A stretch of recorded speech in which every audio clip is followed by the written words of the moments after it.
Hello everyone, আসসালামু আলাইকুম, welcome back to my channel. আজকে তোমাদের সাথে শেয়ার করব তোমরা যে কমেন্টসটা সবচেয়ে বেশি করো, তোমরা জানতে চাও যে কোরিয়াতে পড়ালেখা শেষ করে থাকা যাবে কিনা, সেটারই অ্যান্সার আজকে দিব। কোরিয়াতে ব্যাচেলার্স ধরো পড়তে আসছো বা মাস্টার্স পড়তে আসছো, তো পড়া তোমার ধরো শেষ, তারপরে তুমি কোরিয়াতে থাকতে পারবা কিনা এটাই তোমরা জানতে চাও।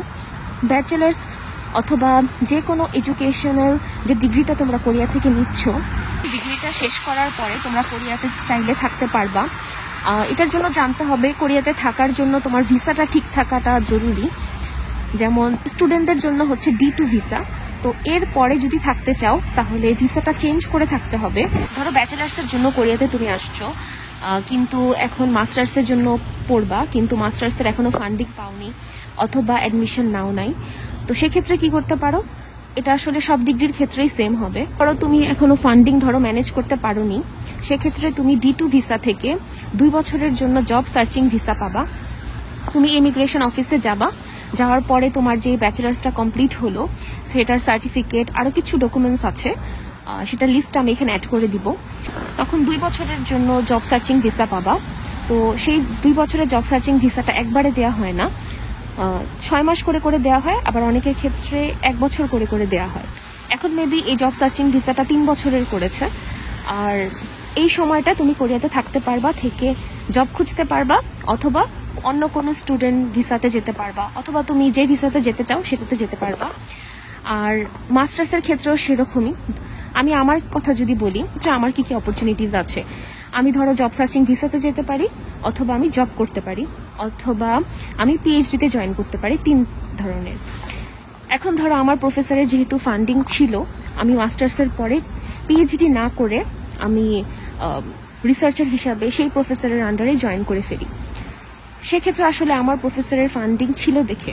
এখন যদি ফান্ডিং না থাকতো তাহলে আমি জয়েন করতাম না, আমি খুঁজতাম অন্য জায়গায় কাজ আছে কিনা।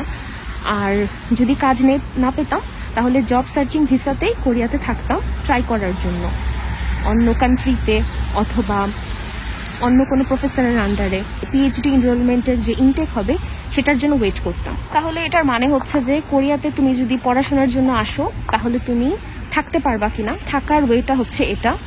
আর রেসিডেন্সির জিনিসটা ভিন্ন। কোরিয়াতে তুমি পড়ালেখা শেষ করার পরে তোমার মেবি 2-3 বছর থাকতে হবে, তারপরে তুমি রেসিডেন্সির জন্য অ্যাপ্লাই করতে পারবা। এক্সপ্লেন করতে হবে ওটা ডিফারেন্টভাবে। আর এই ভিডিওটা শুধুমাত্র হচ্ছে যে কোরিয়াতে পড়াশোনার পরে থাকার কি কি ওয়েজ। জব সার্চিং ভিসাতে কোরিয়াতে থাকতে তো পারবা, কিন্তু এখন যদি জবের কথা বলি, কোরিয়াতে জব পাওয়া খুবই ডিফিকাল্ট। তোমার কোরিয়ান ল্যাঙ্গুয়েজ জানতে হয়।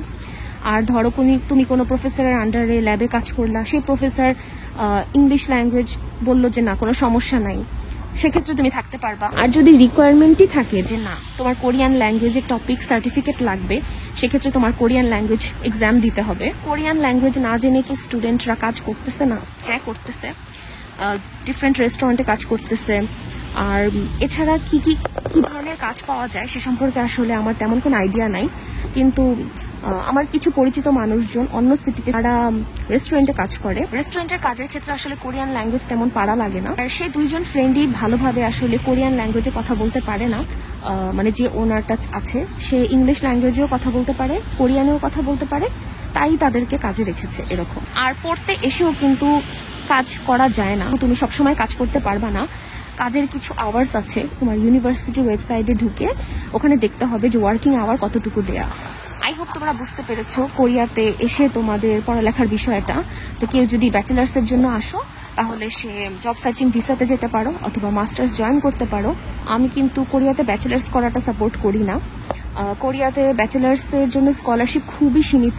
GKS এ যদি তোমরা স্কলারশিপ ম্যানেজ করতে পারো তাহলে ব্যাচেলার্সে পড়তে আসো, আর না হলে বলবো যে ব্যাচেলার্সটা করে ইমেইলিং করে ফান্ডিং ম্যানেজ করে মাস্টার্স করতে এখানে কোরিয়াতে আসো। তাই আজকের ভিডিওটা এই পর্যন্তই থাকবে, দেখা হবে অন্য একটি ভিডিওতে। আল্লাহ হাফেজ, বাই বাই। আরেকটা কথা আমি আবারও বলতেছি যেটা খুবই ইম্পর্টেন্ট, কোরিয়াতে ধরো পড়ালেখার জন্য আসতেছো, সেক্ষেত্রে অবশ্যই ফান্ডিং ম্যানেজ করে আসবা। আর এভাবেই ধরো এসে পড়বা না যে ধরো পড়তে মন চাচ্ছে দেখে জমি জমা বিক্রি করে বাবা মার টাকা পয়সা দিয়ে পড়তে আসলাম, সেক্ষেত্রে পরে এখানে এসে অনেক সাফার করতে হয়। এভাবে যদি তোমরা পড়ালেখা রিলেটেড ছাড়া অন্য জব করতে চাও, জব পাওয়া খুবই খুবই কঠিন। তাই বুঝে শুনে ডিসিশন নাও। আল্লাহ হাফেজ, বাই বাই।